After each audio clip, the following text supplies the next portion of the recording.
The earliest forms of presenting history were in museums. Since the rise of the internet, forms of digital display have also been in the forefront of how the public engages with history. Be it YouTube, websites, or podcasts, the popular interest in history has been immensely intensified by the digital age. Earlier forms of public history were tied to institutions and questions of funding. While the funding question looms large, a preliminary survey of DH projects in India, if you look at the Research Guide website at the South Asian Studies of Princeton's database, reveals a first wave when digital projects were initiated by South Asian scholarship with funding located outside of India. This is the case with Bhava, the Bhakti Virtual Archive, Pandit, the prosographical database of Indic texts, and Tasveer Ghar. Some of these projects are still ongoing and have served as very useful foundational sources to locate texts and resources for sort of earlier scholarship. In the meanwhile, certain other projects like the Long Emergency have taken on multi-facets, such as recording oral history, in addition to locating texts and other materials relevant to the event. There have also been a few government-funded initiatives that have emanated from institutional locations, but that has not been the dominant story of digital humanities. What is a much more common story is the fact that the digital dust of many scholarly efforts forms the basis of such digital projects. One of them is Chhapkhana, which is located at the University of Chicago and comes after the publication of works on literary and other sort of print cultures related to Hindi publishing in India. The website itself uses perhaps the guiding, lists of who the publishers were, what cities this was taking place in order to locate through spatial and other visualizing techniques the same information. So over the last few years, what we see now is that there is a lot of funding that is being made available for doing this kind of work.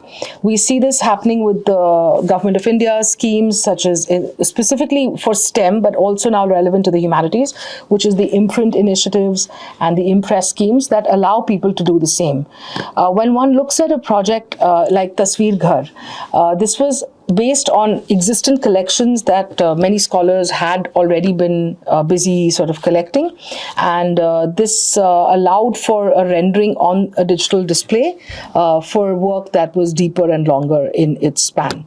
So if you look at an example such as the Holding History website, there is something very sort of specific to universities in terms of a scholarly interest and the fact that this comes from knowledge that book history scholars and other such historians might have.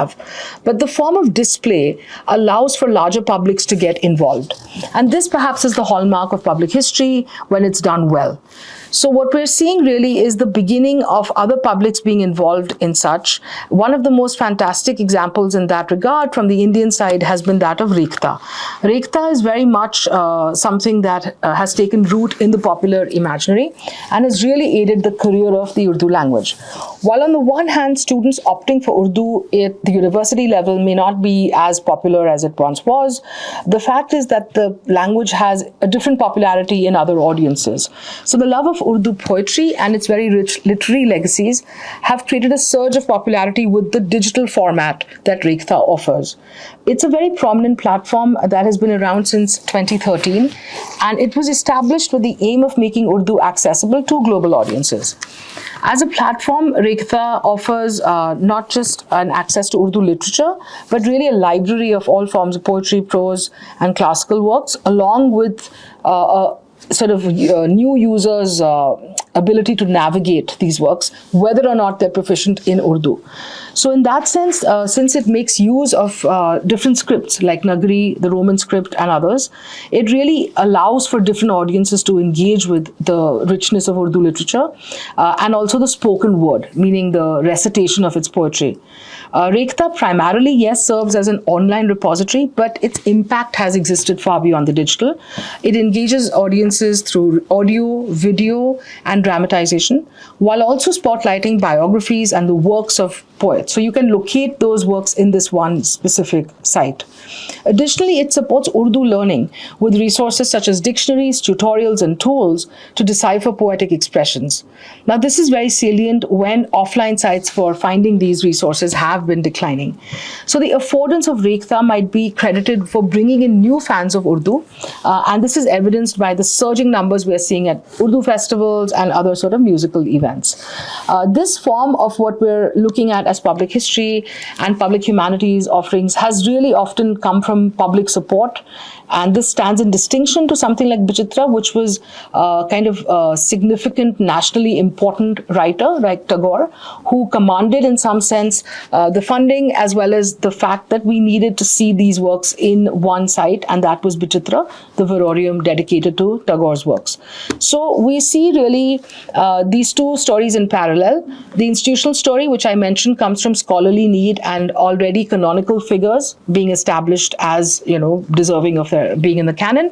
And alongside that, you see the love for language that drives more by way of public historical remembrance.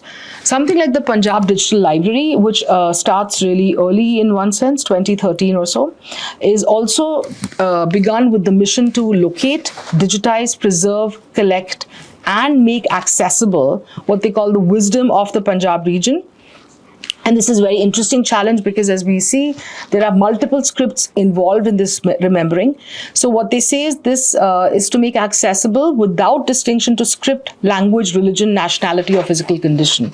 And this is very significant for the fact that this is about also reclaiming and making visible across borders this heritage that is commonly held for persons in India, Pakistan, Canada, and many other countries in the world.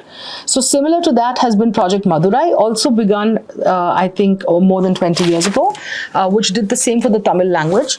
And again, understanding the sort of classical heritage of this language allowed for this ability to give it its priority in coding, and particularly in terms of improvising what Unicode's affordance was at that time.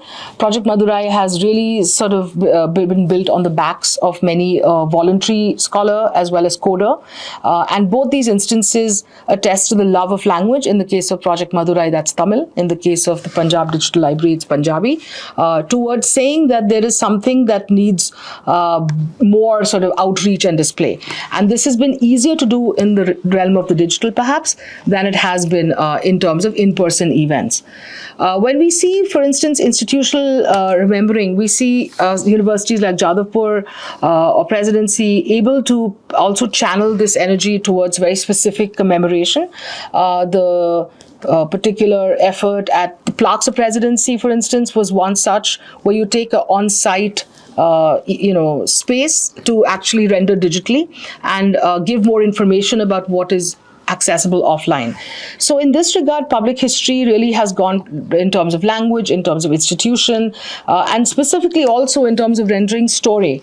And this, of course, they would be, it would be remiss not to mention the Project 1947 archive, which begins again almost 20 years ago to build up to thousands of really interviews with people who might, not be there tomorrow to tell their stories.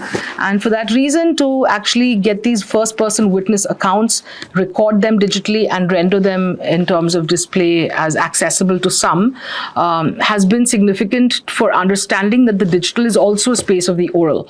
By oral, I think we are understanding it to be sometimes audio video. And when we look at, for instance, the Delhi Citizens Memory Project coming out of Ambedkar University, we see that combination of approaches, which is very specific to, I think, an Indian peculiarity where we often speak across language, and there is a sense in which the script and the text is less important than the communication of what we need to sort of capture. So that being said, we are seeing this sort of move away from just the scholarly or the linguistically important to really folks wanting to address new audiences.